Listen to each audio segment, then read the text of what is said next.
The night is silent. Too silent.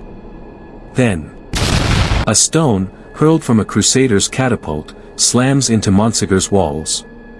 Dust rains down on terrified families huddled inside. Another stone follows. And another. Sparks, screams, the thunder of war echoing through the Pyrenees. Knights tighten their grip on steel. Mothers clutch children, whispering prayers that seem to vanish into the night. Everyone knows, the end is coming. March, 1244. A castle in the sky. A people with no escape. And a church determined to erase them from history. This is Montsegur. The last stand of the Cathars. If you remember what happened at Béziers, you already know how merciless the crusade against the Cathars could be. If you don't, well, let's just say you'll want to revisit episode 1 before the end of this story. Because Montsegur was not just another battle. It was the endgame. Welcome to the Forbidden History Vault.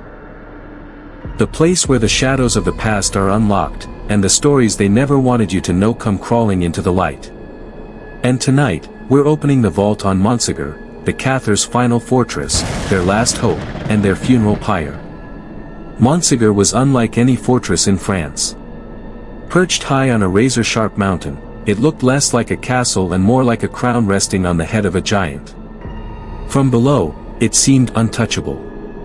And for years, it was a sanctuary. A holy refuge for the Cathars, men and women who had already seen their cities burned, their families slaughtered, their faith branded as poison. Here, they believed, they were safe.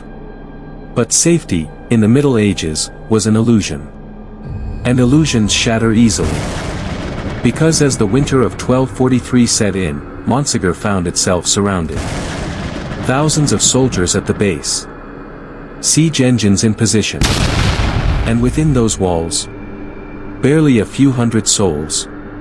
December, 1243. The snow is thick. Into the valley march thousands of crusaders, well-armed knights of the French crown, backed by soldiers of the church. Their orders: clear. End the Cathars. Erase them. Completely. They surround the mountain. Siege engines are dragged into place. Camps rise like a sea of fire at night. And inside Montsegur, barely 200 defenders, maybe more, facing thousands. You don't need to be a strategist to see the odds. But still, they held out. And that's the question that haunts us: why? Why didn't they flee earlier? Why didn't they surrender? What secret gave them courage to resist impossible odds? Some say it was faith. Others whisper, it was something else. Something the Cathars were guarding. What was it like inside those walls? Imagine mothers cradling starving children, whispering prayers to a God they believed was good, but who allowed their world to collapse.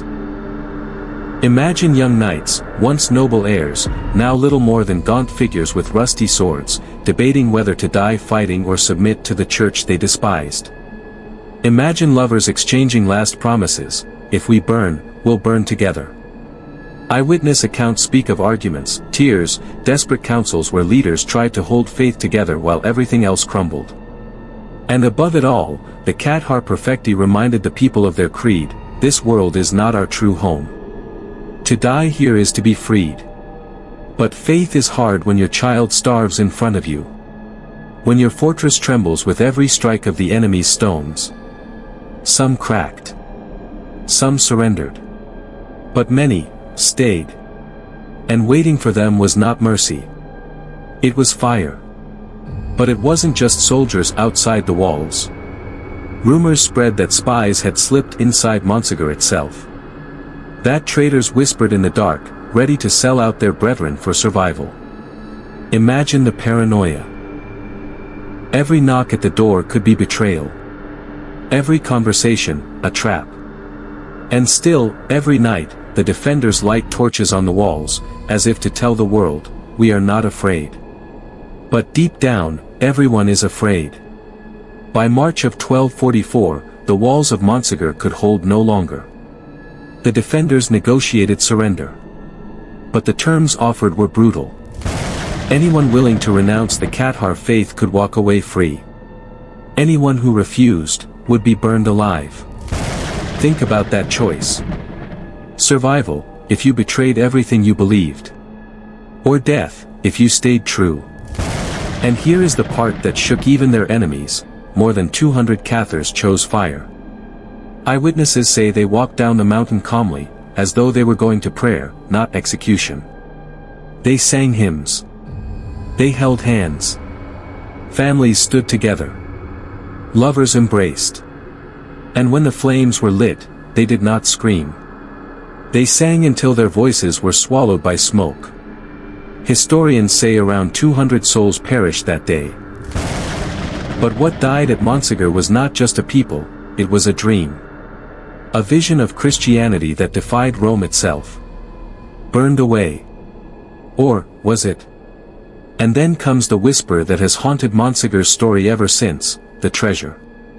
Some say it was gold, smuggled into the castle long ago. Others claim it was knowledge, secret Cathar texts. And then, there are those who whisper it was something far greater. The Holy Grail itself. One chronicler swore that on the night before Montsegur fell, for Cathar believers lowered themselves down the mountain on ropes, carrying with them something wrapped in cloth. They vanished into the dark, never to be seen again. What they carried, no one knows. But ask yourself this: why would the Cathars, on the eve of their destruction, risk everything to save it? And if you think that sounds like myth, consider this: centuries later, the Grail legend itself would be tied to the mountains of southern France. Coincidence? Or echo? Montsegur was reduced to ashes.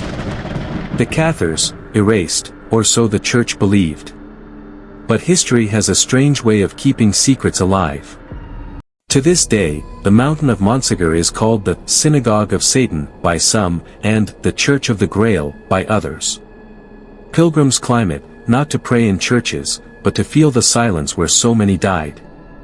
And historians still debate: what was the treasure smuggled out of those walls?